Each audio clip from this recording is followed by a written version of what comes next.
वालेकुम। आज मैं आपके साथ शेयर करने जा रही हूँ एक बहुत ही आसान और कारगर तरीका मटर को लंबे अरसे तक फ्रेश कैसे महफूज करें। अक्सर ऐसा होता है कि बाज़ार से ज़्यादा मटर आ जाते हैं और चंद दिनों में ख़राब होना शुरू हो जाते हैं, लेकिन आज के बाद आपके मटर ना ख़राब होंगे और ना ही इनका रंग बदलेगा।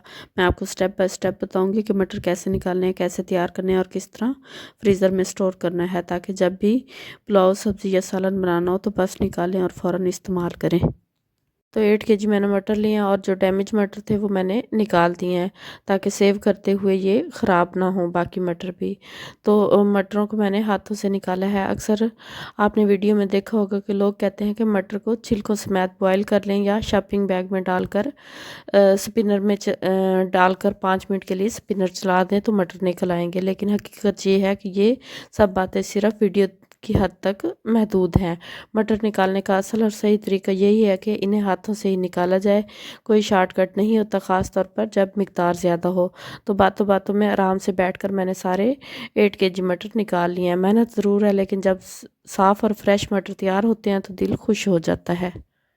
तो मटर साफ़ करने के बाद अब बारी आती है सेव करने की। तो सेव करने के लिए मैंने ज़िप पैक लिए हैं और इनमें मटर ऐड किए हैं। मटर ऐड करने के बाद हमने ज़िप पैक को एयर फ्री लाजमी करना है, क्योंकि अगर एयर फ्री ना किया तो मटर ख़राब होंगे और इनमें स्मेल पैदा हो जाएगी। तो मैंने इसी तरह सारे मटर ज़िप पैक में डाल दिए हैं और 3 पैक बना लिए हैं। एयर फ्री करके मैंने अच्छे से ज़िप लॉक कर दिया है। ज़िप लॉक करने के बाद आप इनको फ्रीज़र में सेव करें। रमज़ान के बाबरकत महीने में टाइम सेविंग बहुत इम्पोर्टेंट है। इसी तरह जब भी राइस बनाएं, कोई भी रेसिपी बनाएं तो मटर निकालें, इनको वॉश करें और इजी से यूज़ करें और हमारे किचन का काम बहुत ज़्यादा इजी हो जाता है। अगर आप भी चाहती हैं कि आपके मटर ख़राब ना हो और ज़्यादा लंबे अरसे तक यूज़ हो, तो आपने इस तरीके से सेव करना है और 1 मंथ आराम से ये मटर यूज़ हो जाते हैं, बिल्कुल भी ख़राब नहीं होते।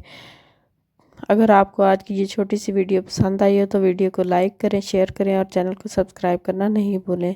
इंशाल्लाह मिलते हैं नेक्स्ट वीडियो में एक नई रेमेडी के साथ। दुआ में याद रखिएगा, अपना बहुत ज़्यादा ख्याल रखिएगा।